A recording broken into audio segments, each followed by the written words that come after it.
Friends, कैसे हैं आप सब। आई होप स्वस्थ होंगे, मस्त होंगे, घर पर रहकर जबरदस्त तरीके से आप अपनी पढ़ाई कर रहे होंगे। तो डियर स्टूडेंट्स, आज की क्लास में आप मेरे बैकग्राउंड में थंबनेल देख रहे हैं कुचामन डिफेंस एकेडमी। जी हाँ, कुचामन डिफेंस एकेडमी के इस ऑनलाइन प्लेटफॉर्म पर एनडीए, नेवी, एयरफोर्स की जो हमने मॉक टेस्ट की सीरीज चला रखी है, उसी मॉक टेस्ट की सीरीज में डियर स्टूडेंट्स आज हम डिस्कस करेंगे मॉक टेस्ट नंबर 2। जी हाँ, मॉक टेस्ट नंबर 2 आज की क्लास में हम डिस्कस करेंगे। जैसा कि आपको टैगलाइन दिख रही है, इससे बाहर कुछ नहीं। जी हाँ डियर स्टूडेंट्स, इससे बाहर कुछ नहीं। इसका मीनिंग चाहे डिफेंस का कोई भी एग्जाम हो, नेवी का हो, एयरफोर्स का हो या फिर हो आपका एनडीए, कुछ भी इससे बाहर नहीं पूछने वाला है। जितना भी अपकमिंग एग्जाम्स होंगे डिफेंस के, उनमें सभी में ये जो मॉक टेस्ट की सीरीज चल रही है, ये आपके लिए निश्चित ही बेनिफिशियल होगी। तो डियर स्टूडेंट्स, आज की क्लास की शुरुआत करते हैं एक शानदार से थॉट के साथ। जी हाँ, आज की क्लास की शुरुआत करते हैं एक शानदार से थॉट के साथ कि चाह रखने वाले मंजिलों को ताकते नहीं, कि चाह रखने वाले मंजिलों को ताकते नहीं, बढ़कर थाम लिया करते हैं। जिनके हाथों में हो वक्त की कलम, अपनी किस्मत खुद लिखा करते हैं।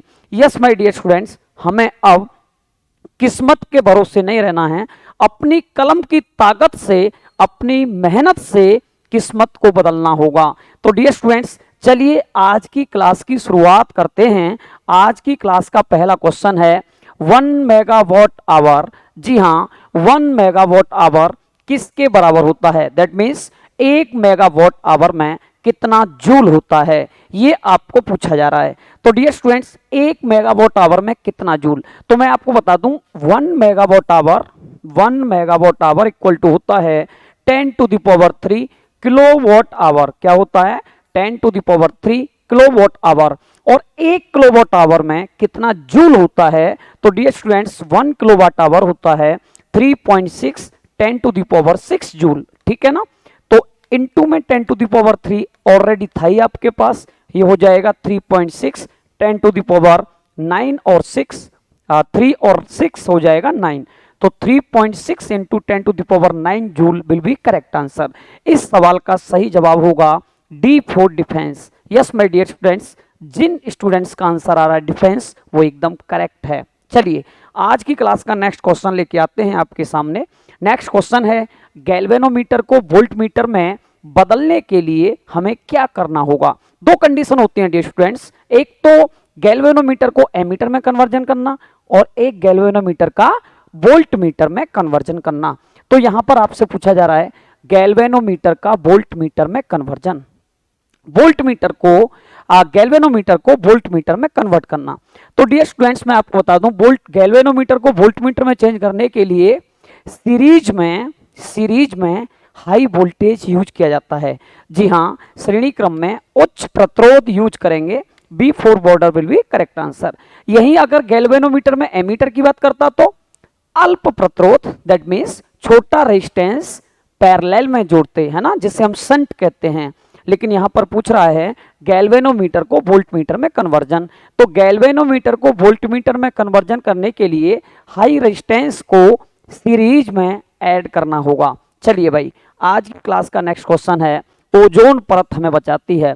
जो ओजोन लेयर है, ये हमारी रक्षा करती है किनसे? तो डियर स्टूडेंट्स, जैसा कि आप जानते हैं, ओजोन लेयर हमारे एटमॉस्फेयर के किस मंडल में पाई जाती है? जिसका नाम होता है समताप मंडल। क्या होता है? समताप मंडल। समताप मंडल में पाई जाती है ओजोन परत, किसमें? समताप मंडल में। ठीक है ना? तो समताप मंडल में ओजोन लेयर पाई जाती है अगर पूछा जाएगा तो। और इसका काम होता है हमारा प्रोटेक्ट करना, किनसे? अल्ट्रावायलेट रेज से, है ना। इनका काम होता है पराबैंगनी विकिरणों से हमें बचाना। किससे? पराबैंगनी विकिरणों से, है ना। यूवी रेज से ये हमारा प्रोटेक्शन करती हैं, हमें बचाती हैं। तो डियर स्टूडेंट्स, सही जवाब होगा इसका ए फोर अग्निवीर, है ना। ए फोर्स अग्निवीर इसका करेक्ट आंसर होगा, अल्ट्रावायलेट रेज। चलिए आज की क्लास का नेक्स्ट क्वेश्चन, विद्युत का सबसे अच्छा चालक कौन है? A bad conductor of current. ठीक है ना।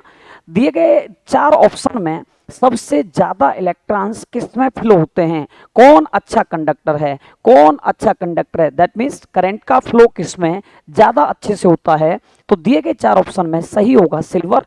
डियर स्टूडेंट्स, सिल्वर हुआ, ग्रेफाइट हुआ, इनमें क्या होता है, इनमें करंट तेजी से फ्लो होता है, इसीलिए ये सभी क्या होंगे, करंट के गुड कंडक्टर होंगे, अच्छे कंडक्टर होंगे। इसीलिए इस क्वेश्चन का जवाब होगा ए for air force silver, that means चांदी।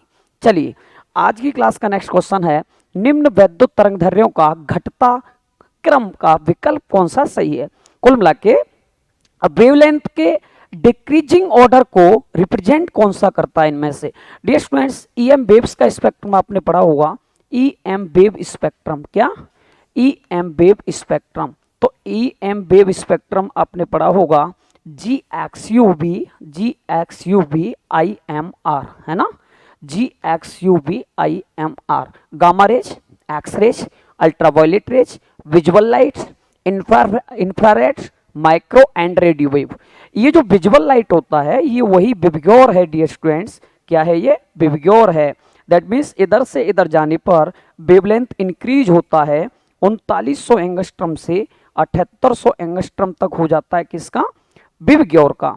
तो डियर स्टूडेंट्स, इधर से इधर जाने पे वेवलेंथ इंक्रीज होता है, तो सबसे ज्यादा किसका, सबसे ज्यादा किसका, रेडियो वेव्स का, उससे कम माइक्रोवेव का, उससे कम इंफ्रारेड का, उससे कम विजुअल लाइट का, उससे कम अल्ट्रा वो इसका यूवी रेज का, उससे कम एक्स रेज का, सबसे कम गामा रेज का।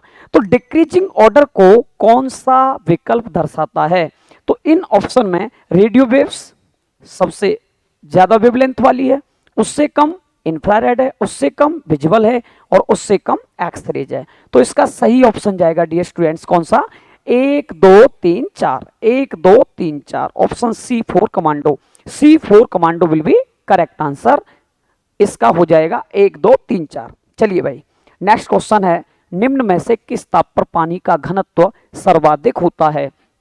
मैक्सिमम डेंसिटी जो होती है वाटर की वो किस टेम्परेचर पे होती है, आपसे ऐसा पूछा जा रहा है। तो टेम्परेचर की maximum density dear students, density की जो वैल्यू है मैक्सिमम, है ना, और जहां डेंसिटी मैक्सिमम होगा वहां पर वॉल्यूम मिनिमम होगा, वहां पर वॉल्यूम क्या होगा, मिनिमम होगा। जहां पर घनत्व का मान अधिकतम वहां पर आयतन का मान न्यूनतम होता है। तो ये होता है डियर स्टूडेंट्स कहां, 4 डिग्री सेल्सियस पे, किस पे, 4 डिग्री सेल्सियस पे। इसीलिए इसका सही जवाब होगा D for defence, 4 degree Celsius. 4 degree Celsius पर पानी का घनत्व अधिकतम होता है और आयतन न्यूनतम होता है। चलिए भाई आज की क्लास का नेक्स्ट क्वेश्चन, आज की क्लास का नेक्स्ट क्वेश्चन है, किसी पिंड का भार है पृथ्वी पर सभी जगह पे समान, ध्रुवों पर अधिकतम, भूमध्य रेखा पर अधिकतम, समतल की अपेक्षा पहाड़ियों पर अधिक होगा। तो डियर स्टूडेंट्स, भार जो होता है, वेट जो होता है वो क्या होता है, mg, क्या होता है, mg होता है, w बराबर हो गया mg, ठीक है ना। तो जहां g का मान ज्यादा होगा वहां वेट का मान भी ज्यादा होगा। तो g का मान कहां ज्यादा होता है डियर स्टूडेंट्स, मैं अगर अर्थ की बात करता हूं तो अर्थ के पोल्स पे g का मान मैक्सिमम होता है और एक्वेटर पे जी का मान मिनिमम होता है। तो एक्वेटर पे मिनिमम, पोल्स पे मैक्सिमम, पोल्स पे जी की वैल्यू मैक्सिमम तो वेट भी मैक्सिमम। इसीलिए इस क्वेश्चन का सही जवाब होगा ध्रुवों पर अधिकतम होता है, मैक्सिमम एट द पोल्स। इसका सही आंसर जाएगा B for border, B for border will be correct answer. चलिए भाई आज की क्लास का नेक्स्ट क्वेश्चन आपके सामने है, पारसेक किसकी इकाई है। तो पारसेक जो होती है ये एस्ट्रोनॉमिकल डिस्टेंस की यूनिट होती है डियर स्टूडेंट्स, किसकी, दूरी की इकाई होती है, प्रेशर की यूनिट नहीं होती, टाइम की नहीं होती, एनर्जी की नहीं होती। तो जो पार सेकंड होता है it is a unit of astronomical distance, खगोलीय दूरी की इकाई होती है। आज की क्लास का नेक्स्ट क्वेश्चन है, एक गतिमान आवेश उत्पन्न करता है एक मूविंग चार्ज पार्टिकल कैसा फील्ड प्रोड्यूस करेगा, electric field, magnetic field and both electric and magnetic. तो डियर स्टूडेंट्स मैं आपको बता दूं कि कोई भी चार्ज पार्टिकल रेस्ट में होता है, किस में होता है, रेस्ट में होता है, तो वो इलेक्ट्रिक फील्ड प्रोड्यूस करता है। कौन सा फील्ड, इलेक्ट्रिक फील्ड प्रोड्यूस करता है, ठीक है ना। कोई भी charge particle electric field produce करता है। अगर मैं बात करूं ये तो करेगा इलेक्ट्रिक फील्ड, है ना। अगर चार्ज पार्टिकल बी वेलोसिटी से, और वो भी कैसे, कांस्टेंट वेलोसिटी से मूव कर रहा है तो डियर स्टूडेंट्स ये प्रोड्यूस करता है इलेक्ट्रिक प्लस मैग्नेटिक, क्या, इलेक्ट्रिक प्लस मैग्नेटिक। और कोई भी चार्ज पार्टिकल अगर कांस्टेंट स्पीड से मूव नहीं कर रहा है, अगर कांस्टेंट स्पीड से मूव नहीं कर रहा है, दैट मीन्स अगर कोई charge particle dear students move कर रहा है लेकिन वेरिएबल स्पीड से, है ना, कांस्टेंट से नहीं, तो इस केस में इलेक्ट्रिक फील्ड प्रोड्यूस होता है, मैग्नेटिक फील्ड प्रोड्यूस होता है, इसके साथ साथ ईएम वेव्स भी, है ना, electric field magnetic field plus EM waves, electromagnetic waves, है ना, तीनों चीजें होती हैं। तो यहां पर हमें पूछा जा रहा है कि कोई भी इलेक्ट्रिक चार्ज जो होगा, मूविंग इलेक्ट्रिक चार्ज क्या प्रोड्यूस करेगा, वैद्युत और चुंबकीय दोनों क्षेत्र, है ना, both electric and magnetic field will be correct answer. That means इस क्वेश्चन का सही जवाब जाएगा C4 कमांडो। चलिए भाई, आज की क्लास का नेक्स्ट क्वेश्चन, निम्न में से कौन सही मात्रक नहीं दर्शा रहा है, सही यूनिट किस ऑप्शन में रिप्रेजेंट नहीं की जा रही है, ये आपसे पूछा जा रहा है डियर स्टूडेंट्स, है ना। तो देखिए जरा, बल आघूर्ण की यूनिट न्यूटन इंटू मीटर, देखिए टॉ इक्वल टू होता है F क्रॉस आर, क्या होता है, F क्रॉस आर होता है, तो न्यूटन इंटू मीटर, ठीक है ना। तो ये वाली यूनिट एकदम करेक्ट है, पहला वाला तो सही है, पहला वाला सही है, न्यूटन इंटू मीटर। दूसरा, प्रतिबल का न्यूटन इंटू मीटर की पावर -2 कर दीजिए, तो ये भी सही है, प्रतिबल की यूनिट यही होती है। इसके बाद प्रत्यास्थता गुणांक न्यूटन इंटू मीटर की पावर -2 कर लीजिए, इंग्लिश में सही दे रखा है, हिंदी में थोड़ा सा टाइपिंग मिस्टेक है, तो ये भी सही यूनिट है, सी की यूनिट होती है। लेकिन सरफेस टेंशन की unit newton into metre square नहीं होती, क्योंकि सरफेस टेंशन का फॉर्मूला होता है फोर्स पर यूनिट लेंथ, क्या होता है, फोर्स पर यूनिट लेंथ। तो इसकी जो इकाई आती है वो डियर स्टूडेंट्स आती है न्यूटन पर मीटर, क्या आती है, न्यूटन पर मीटर आती है, न्यूटन इंटू मीटर स्क्वायर नहीं आती। इसीलिए इस क्वेश्चन का जवाब जाएगा D4 defence will be correct answer. चलिए आज की क्लास का नेक्स्ट क्वेश्चन, 1000 किलोग्राम द्रव्यमान की एक कार 20 मीटर त्रिज्या वाले वक्रीय पथ पर गति करती है, यदि घर्षण गुणांक का मान 0.64 है, तब कार द्वारा चला गया अधिकतम वेग होगा। तो किसी भी मोड़ पर मुड़ते समय कार की अधिकतम सुरक्षित चाल आपने पढ़ी होगी रूट म्यू आर जी, क्या होती है, रूट म्यू आर जी। और यहाँ पर म्यू आर जी तीनों की वैल्यू हम पुट करेंगे, तो dear students mu r g, mu की वैल्यू 0.64, आर की वैल्यू आपके पास है 20, आर की वैल्यू आपके पास है 20 और जी की वैल्यू पुट कर देंगे 9.8 या 10। और इसको कैलकुलेट करने के बाद, है ना, हमारी जो वैल्यू आएगी वो आएगी डियर स्टूडेंट्स लगभग में कितना, 11.2 मीटर पर सेकंड, है ना। इसीलिए इसका सही जवाब जाएगा C4 कमांडो, 11.2 मीटर पर सेकंड, है ना, ये इसका सही जवाब हो जाएगा। चलिए भाई, दो तरंगों की तीव्रता का अनुपात 1:16 है, तब उनके आयामों का अनुपात क्या होगा। तो डियर स्टूडेंट्स रेशियो दे रखा है इंटेंसिटी का वेव्स की, और आपको एम्पलीट्यूड का रेशियो पूछा जा रहा है। तो डियर स्टूडेंट्स इंटेंसिटी जो होती है एम्पलीट्यूड के स्क्वायर के डायरेक्ट प्रोपोर्शनल टू होती है ना। तो यहाँ से अगर मैं आपसे कहूँगा I1/I2 तो आपका जवाब होगा A1/A2 का होल स्क्वायर, ठीक है। और यहाँ पर इंटेंसिटी का रेशियो दे रखा है 1:16 इक्वल टू A1:A2, है ना, और ये स्क्वायर लगा के यहाँ ले आओ, तो यहाँ से डियर स्टूडेंट्स रेशियो आएगा A1:A2 इक्वल टू आएगा कितना, 1 का स्क्वायर रूट 1, 16 का 4। तो यहाँ पर सही जवाब हो जाएगा 1:4, क्या हो जाएगा, 1:4 इसका सही जवाब होगा। इसीलिए इसका सही जवाब जाएगा C4 commando. Yes dear students, C4 commando will be correct answer. चलिए आज की क्लास का नेक्स्ट क्वेश्चन है आपके सामने, दो लेंस हैं जिनकी पावर प्लस का 12D है, एक का माइनस का 2D है, एक साथ रखे जाते हैं तो फोकस दूरी क्या हो जाएगी। डियर स्टूडेंट्स दो लेंस एक दूसरे के साथ क्या होते हैं, कांटेक्ट में रखे जाते हैं, तो उनका कंबाइंड पावर जो होगा P इक्वल टू क्या होगा, P1 प्लस P2, क्या होगा, P1 plus P2, 12D minus का 2D ये हो जाएगा प्लस का 10D। और यहां से पूछा जा रहा है फोकल लेंथ। तो dear students focal length F equal to होता है 100/P, क्या होता है 100/P, 100/P की वैल्यू है आपके पास 10, तो ये आ जाएगा भाई मेरे कितना, प्लस का 10 मीटर या सेंटीमीटर, है ना, 10 सेंटीमीटर इसका सही जवाब होगा। ए for air force will be correct answer. चलिए भाई, आज की क्लास का नेक्स्ट क्वेश्चन है, किसी प्रगामी तरंग की समीकरण y equal to 0.07 sine 12 pi x minus का 300 पाई टी। तो इसका कंपैरिजन कर लीजिए dear students, y equal to a sine k x minus omega t से, है ना। इससे इसका कंपेयर करिए, ये आपका प्रगामी तरंग का समीकरण है। यहाँ से k की वैल्यू मैं देखता हूँ तो k की वैल्यू आती है 12 पाई, और k जो होता है वो प्रोपागेशन कांस्टेंट होता है, संचरण नियतांक होता है, और इसकी वैल्यू डियर स्टूडेंट्स होती है 2 पाई अपॉन लैम्डा। क्या होती है? 2 पाई अपॉन लैम्डा। पाई से पाई कैंसिल आउट होगा, 2 से 6 टाइम कट जाएगा, तो लैम्डा इक्वल टू आ जाएगा डियर स्टूडेंट्स 1/6। कितना? 1/6, है ना, 1/6 मीटर। तो जहां लैम्डा का मान 1/6 होगा वो वाला ऑप्शन एकदम करेक्ट होगा, ठीक है ना।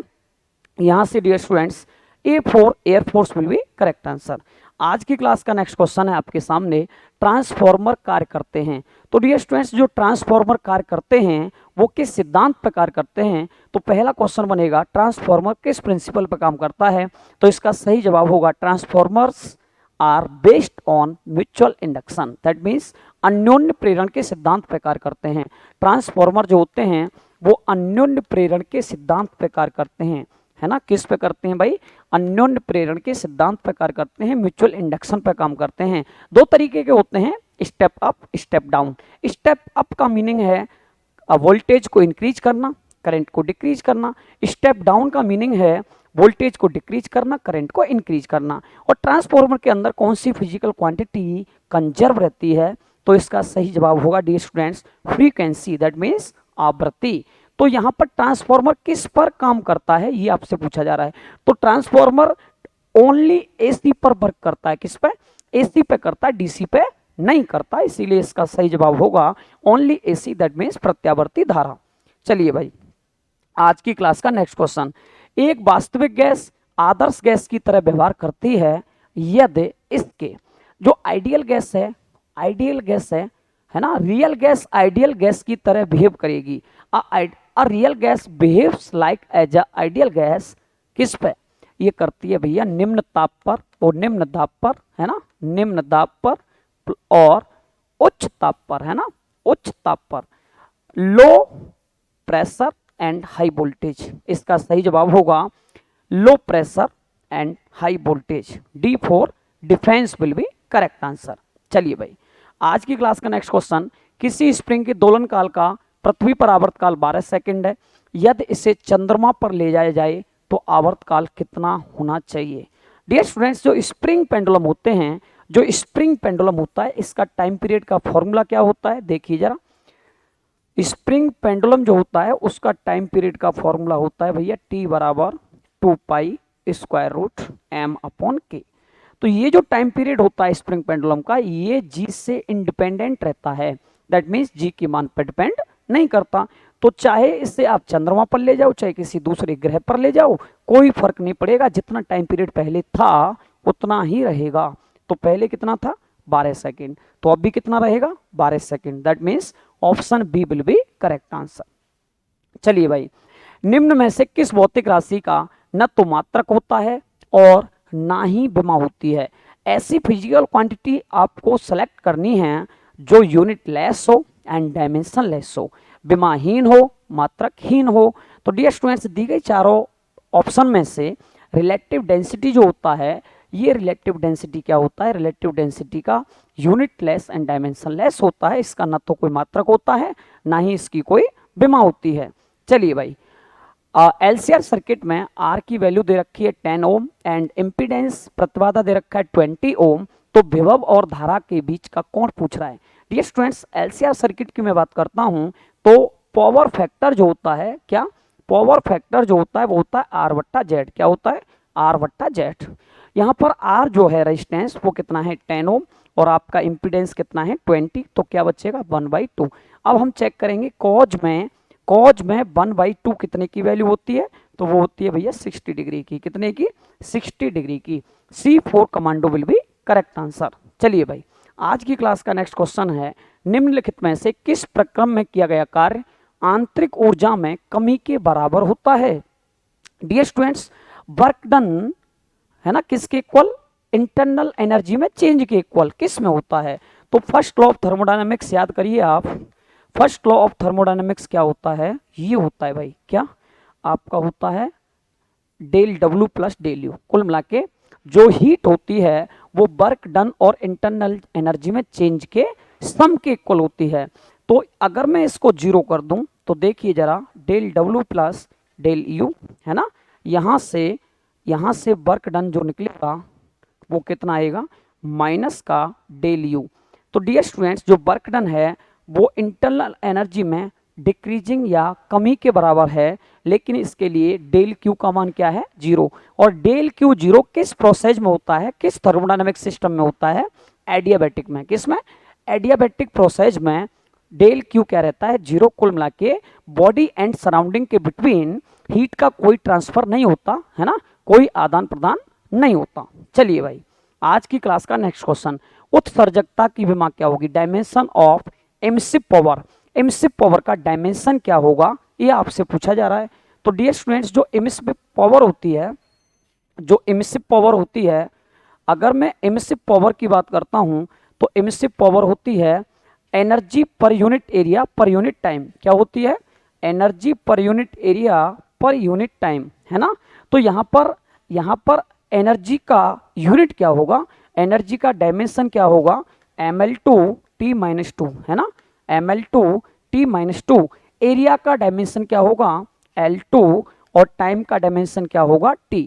तो डियर स्टूडेंट्स L2 से L2 कैंसिल हो जाएगा, M1 L0 और T-3 क्या हो जाएगा, T-3। तो यहाँ पर ऑप्शन सही जाएगा M1 L0 T-3। That means यहाँ पर कौन सा ऑप्शन सही जाएगा, A4 air force. A4 air force will be correct answer. चलिए भाई आज की क्लास का नेक्स्ट क्वेश्चन देखते हैं, आज की क्लास का नेक्स्ट क्वेश्चन देखते हैं। नदी में जल धारा का वेग, the velocity of river is. जो नदी होती है उसमें जो पानी फ्लो हो रहा है, जो पानी बह रहा है, उसमें जो जल की धारा है उसका वेग कहाँ ज़्यादा होगा, ये आपसे पूछा जा रहा है। सभी जगह पे समान होगा, या मध्य में ज़्यादा होगा, या मध्य में कम होगा, या नन ऑफ दिस। तो नदी में जल धारा का वेग मिड पॉइंट पे मध्य में मैक्सिमम होता है, इसीलिए इसका सही जवाब जाएगा B4 border. Yes my dear students, next question आज की क्लास का, जब आर्सेनिक को सिलिकॉन की अशुद्धियों के साथ मिलाया जाता है तो पदार्थ परिमाण देता है। डियर स्टूडेंट्स आर्सेनिक को सिलिकॉन के साथ, ये आपका सिलिकॉन हुआ, आपका जर्मेनियम हुआ, ये क्या होते हैं, प्योर सेमीकंडक्टर होते हैं, शुद्ध अर्धचालक होते हैं। अगर इनमें हम पेंटावेलेंट इंप्योरिटी मिलाते हैं तो ये एन टाइप सेमीकंडक्टर देते हैं। अगर इनमें हम ट्राईवेलेंट इंप्योरिटी मिलाते हैं तो ये पी टाइप सेमीकंडक्टर देते हैं। तो यहाँ पर डियर स्टूडेंट्स जो आर्सेनिक है ये पेंटावेलेंट इंप्योरिटी है, पंच संयोजी अशुद्धि है। पंच संयोजी अशुद्धि मिलाने पर जो अर्धचालक आता है वो होता है एन टाइप। जी हाँ, इसका सही जवाब होगा एन टाइप सेमीकंडक्टर है ना, एन प्रकार का अर्धचालक। चलिए भाई आज की क्लास का नेक्स्ट क्वेश्चन है, एक कार्नो इंजन के सिंक का ताप 27 डिग्री सेल्सियस है और दक्षता 25% है, तो स्रोत का ताप कितना होगा। जी हाँ, यहाँ पर efficiency of Carnot engine, efficiency of Carnot engine का क्वेश्चन है, ईटा इक्वल टू होता है 1 - T2/T1। क्या होता है, 1 - T2/T1। यहाँ पर इफिशियंसी आपको दी गई है 25%। अगर मैं 25% को हटाऊंगा तो अपॉन 100, 1 - यहाँ पर सिंक का ताप, सिंक का ताप हमेशा T2 होता है, स्रोत का ताप हमेशा T1 होता है। तो डियर स्टूडेंट्स यहाँ पर T2 दे रखा है 27 प्लस 273 जोड़ना पड़ेगा केल्विन बनाने के लिए। T1 फाइंड आउट करना है, ये कैंसिल होगा 1/4 टाइम्स। तो यहाँ से अगर मैं ये वाली बात इधर ले आऊँगा 300/T1 तो 1 - 1/4 और ये बचेगा 3/4। कितना, 3/4। और 3 से 300 कैंसिल होगा 100 टाइम्स, इसीलिए डियर स्टूडेंट्स इसका जवाब हो जाएगा T1 इक्वल टू कितना, T1 इक्वल टू हो जाएगा 400। कितना, 400 केल्विन है ना, 400 केल्विन। लेकिन यहाँ आंसर केल्विन में नहीं है, यहाँ आंसर केल्विन में नहीं है। यहाँ डिग्री सेल्सियस में है, तो केल्विन से डिग्री सेल्सियस बनाने के लिए फिर हमें घटाना होगा कितना, 273। तो 400 केल्विन से 273 डिडक्ट करोगे तो ये आएगा भैया 127 डिग्री सेल्सियस। कितना आएगा, 127 डिग्री सेल्सियस। इसीलिए भाई मेरे इसका सही जवाब हो जाएगा C4 कमांडो। क्या हो जाएगा, C4 commando will be correct answer. चलिए आज की क्लास का लास्ट क्वेश्चन है, यदि किसी बेलनाकार तार की लंबाई 100% बढ़ा दी जाए तो फलस्वरूप इसका आयतन समान रहे लेकिन तार के प्रतिरोध में कितना परिवर्तन हो जाएगा। If a length of a cylindrical wire is changed by 100%, then the change in resistance will be if volume remains the same। तो डियर स्टूडेंट्स ये क्वेश्चन मैं आपको होमवर्क देता हूँ। क्या देता हूँ, होमवर्क में देता हूँ। इस क्वेश्चन का जवाब आप कमेंट सेक्शन में कमेंट करेंगे, है ना। इस क्वेश्चन का जवाब आप कमेंट सेक्शन में कमेंट करेंगे। डियर स्टूडेंट्स मैं आपको बता दूं कि जो मॉक टेस्ट 1 था उसमें भी मैंने इसी तरीके से होमवर्क में 2 क्वेश्चन आपको दिए थे, है ना। 2 क्वेश्चन मैंने आपको दिए थे होमवर्क के रूप में। तो जो पहला क्वेश्चन था, निकट दृष्टि दोष को दूर करने के लिए किस लेंस का उपयोग होता है, बहुत सारे बच्चों ने कमेंट सेक्शन में इसका आंसर कमेंट किया है। तो चेक कर लेते हैं क्या होगा इसका सही जवाब। डियर स्टूडेंट्स मैं आपको बताता हूँ एक ट्रिक, निकट आओ। क्या बताता हूँ, एक ट्रिक बताता हूँ, निकट आओ। अब निकट आओ का मीनिंग है कि जो निकट दृष्टि दोष होगा उसमें अवतल लेंस का यूज होगा। कौन से लेंस का यूज होगा, अवतल लेंस का यूज होगा। दैट मीन्स कॉनकेव लेंस का यूज होगा। किसमें, निकट दृष्टि दोष में, है ना, मायोपिया में या शॉर्ट साइटेडनेस में। तो इसका सही जवाब होगा अवतल लेंस। यही अगर आपसे पूछता दूर दृष्टि दोष में कौन सा लेंस, तो उसका जवाब हो जाता उत्तल lens, that means convex lens. चलिए भाई इस क्वेश्चन का इसका नेक्स्ट है, वैद्युत हीटर का तंतु बना होता है। मॉक टेस्ट 1 में ये 25 नंबर पे था डियर स्टूडेंट्स, है ना। ये भी मैंने आपको होमवर्क में दिया था। तो इलेक्ट्रिक जो हीटर होता है उसका जो एलिमेंट होता है वो किसका बना होता है, ये आपसे पूछा जा रहा है ना। तो इलेक्ट्रिक हीटर का जो तंतु होता है, जो एलिमेंट होता है वो होता है भैया किसका, नाइक्रोम का। किसका होता है, नाइक्रोम का होता है। और यहीं अगर आपसे वैद्युत बल्ब पूछ लेता तो उसका जवाब हो जाता टंगस्टन। तो डियर स्टूडेंट्स आज की क्लास में इतना ही। अब मिलते हैं हम इसी मॉक सीरीज के मॉक टेस्ट नंबर 3 में नेक्स्ट क्लास में। डियर स्टूडेंट्स आपको अगर ये मॉक सीरीज पसंद है, अच्छा लग रहा है और आप चाहते हो कि ये मॉक सीरीज में कंटिन्यू रखूं, तो इसके लिए आप लगातार हमारे साथ हर मॉक टेस्ट में जुड़े रहिए और हमारी इन वीडियोज़ को ज़्यादा से ज़्यादा शेयर करते रहिए। और हाँ, अभी तक जिन स्टूडेंट्स ने इस चैनल को सब्सक्राइब नहीं किया है तो भाई इस चैनल को कर दीजिए सब्सक्राइब। एकदम फ्री ऑफ कॉस्ट में आपके लिए ये सारी वीडियोज़ अवेलेबल करा रहा हूँ। तो भाई मेरा इतना हक तो बनता है कि आप इस चैनल को सब्सक्राइब करें और मेरी वीडियोज़ को ज़्यादा से ज़्यादा शेयर करें। आज की क्लास में बस इतना ही। आप सभी हमारे साथ लगातार इस वीडियो में जुड़े रहे और आपने मॉक टेस्ट 2 को पूरा बहुत अच्छे तरीके से मेरे साथ देखा, जुड़े। इसके लिए आप सभी का धन्यवाद। जय हिंद dear students, bye bye, take care.